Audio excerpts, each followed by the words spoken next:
নমস্কার বন্ধুরা, আমি নিয়ে এসেছি আপনাদের কাছে নতুন আরেকটা ভিডিও। বিটকয়েনের কিছু নিউজ এবং কিছু চার্ট অ্যানালাইসিস জানতে গেলে সঙ্গে থাকুন।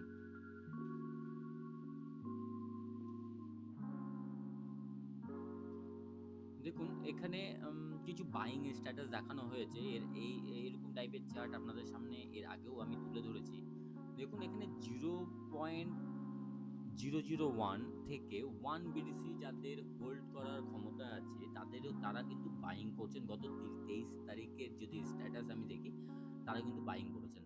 এবং 1 থেকে 10 বিটিসি যাদের অ্যাকুমুলেট করার ক্ষমতা আছে বা যাদের হোল্ড করে রেখেছেন অ্যাড্রেসে, তারাও কিন্তু বাই করছেন।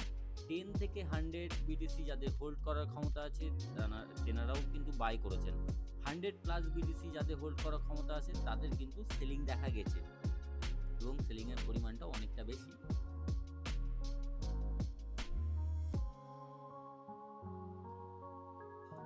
গ্রে স্কেলের যদি সেলিং দেখি, প্রায় 67 মিলিয়ন ডলার গত 23 তারিখে সেল করেছেন।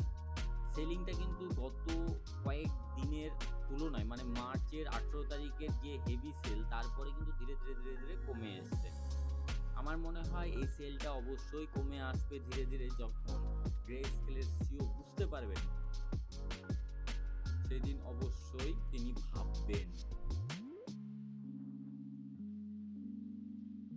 আর আজকে আজকে 24 তারিখে যদি আমি ইটিএফ এর বাইং আপনাদের দেখাই, তাহলে এখানে দেখতে পাবো গ্রে স্কেল মাত্র 1000 বিটিসি সেল করেছেন। ব্ল্যাক রক 567.55 বিটিসি বাই করেছেন।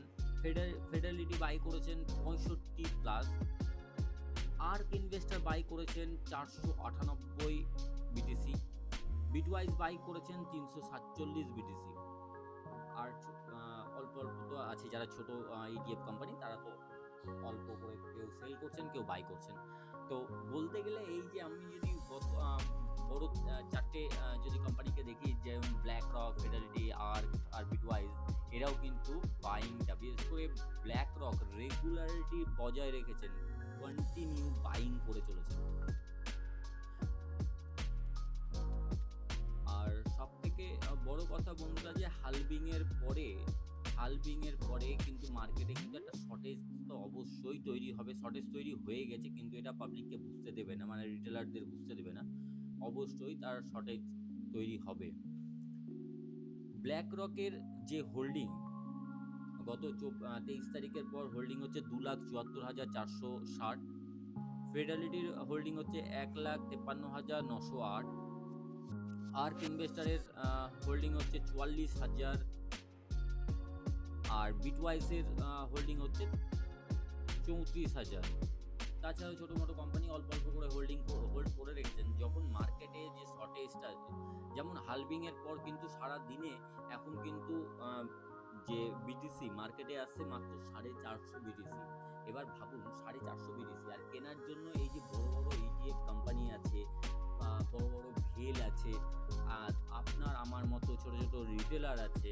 এবং সব থেকে লেটেস্ট ব্যাপার হচ্ছে, এই মাসের 30 তারিখ থেকে চায়নাতে ইটিএফ এর যে পারমিশন পেয়েছে, তাদের ট্রেডিং শুরু হচ্ছে। তো ভাবুন, মার্কেটে আসছে বিটিসি অল্প, সেল, আর সব থেকে আপনারা বলতে পারেন তাহলে সেলিংটা। এবার সেল যারা করছে তারাও একটা কোনো কিছু স্ট্র্যাটেজি নিয়ে সেল করছে, কিন্তু সব থেকে বড় কথা, সবাই যখন জানে যে আমাদের বুল রান স্টার্ট হতে চলেছে, নিশ্চয়ই খুব একটা বিপদে না পড়লে কেউ সেল করবেন না। এই যে গ্রে স্কেল যে সেল করছে, তাদের একটা কিন্তু কিছু ফাইন্যান্সিয়াল প্রবলেম আছে বলে কিন্তু সেলটা চলছে, তবে সেটা পরিমাণটা কমে এসছে। আশা করি তারাও কিন্তু আগামী দিনে হোল্ড করবেন, মার্কেটে প্রাইস আপ যাবে। আর যেটা এখানে বলবো, 2009 সালে যেমন বিটিসি অল্পজন জানতো, 2013 সালে একটু বাড়লো, 2017 সালে আরেকটু বাড়লো, এবং 2024 সালে যেভাবে করে বিভিন্ন কান্ট্রির ইটিএফ মার্কেটে আসতে চলেছে, এবং বিভিন্ন ভেলরা যেভাবে ইন্টারেস্ট দেখাচ্ছে, বিভিন্ন দেশ যেভাবে ইন্টারেস্ট দেখাচ্ছে, এইভাবে কিন্তু এর পপুলারিটি আরও বেশি বাড়বে 2024-এ।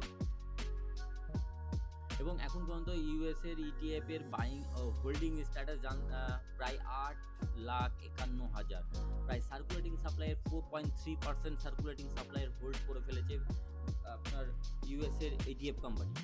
আর 30 তারিখ থেকে যদি আবার ট্রেডিং শুরু হয় চায়নার ইটিএফ, তাহলে তো সোনায় সোহাগা। এরপরে কম্পিটিশন লাগবে কোন দেশের ইটিএফ কোম্পানি কত বেশি বাই করে হোল্ড করতে পারে। রিপেলের কিছু নিউজ মার্কেটে সার্কুলেট হচ্ছে, যেমন প্রায় $29.5 মিলিয়ন সেটেলমেন্ট হতে পারে এসএসসির সাথে। তো এটা আমার মনে হয় এটা টাইমের অপেক্ষায়, ভালো টাইম যখন আসবে, বুলরান যখন স্টার্ট হবে, দেখুন মার্কেটে তখন ভালো নিউজ আসবে এবং মার্কেটে অবশ্যই রিপেলের প্রাইস বাড়বে। আমরা এবার দেখে নেব যে চার্ট কি কথা বলছে। বিটিসি চার্টটা, আমরা যে চার্টটা প্রত্যেকদিন ফলো আপ করতাম, সেই চার্টটাকেই যদি আমরা দেখে থাকি, তো এই মাপ অনুযায়ী কিন্তু এতটা প্রায় $53,000 পর্যন্ত কিন্তু নামতোই। কিন্তু যখন মার্কেট এখান থেকে যখন $59,000 থেকে যখন মার্কেট উপরের দিকে উঠে গেল, এখানে একটা জিনিস দেখলে বুঝতে পারবেন, এই লোটা কিন্তু ব্রেক করতে পারেনি। কিন্তু এখানে এই লো এর উপর থেকে কিন্তু মার্কেট উপরের দিকে যাচ্ছে। আমার যেটা মনে হয় এই জায়গায় একটা বড় অ্যাকুমুলেশন জোন অ্যাকুমুলেট হচ্ছে বড় বড় ভেলদের দ্বারা বা ইটিএফ এর দ্বারা অ্যাকুমুলেট তৈরি হচ্ছে। মার্কেট অবশ্যই উপরের দিকে পাম্প করবে। সব থেকে বড় কথা, হালভিং এর পর একটা সময়, একটা টাইম অফ পিরিয়ড আপনার রিটেলারদের বোরিং করে, অ্যাকচুয়ালি প্যানিক তৈরি করে। লাস্ট চেক আউট টাইপের হয়, যে আপনাদের কাছে প্যানিক তৈরি করে যাতে রিটেলাররা এখান থেকেও সেল করে বেরোয়।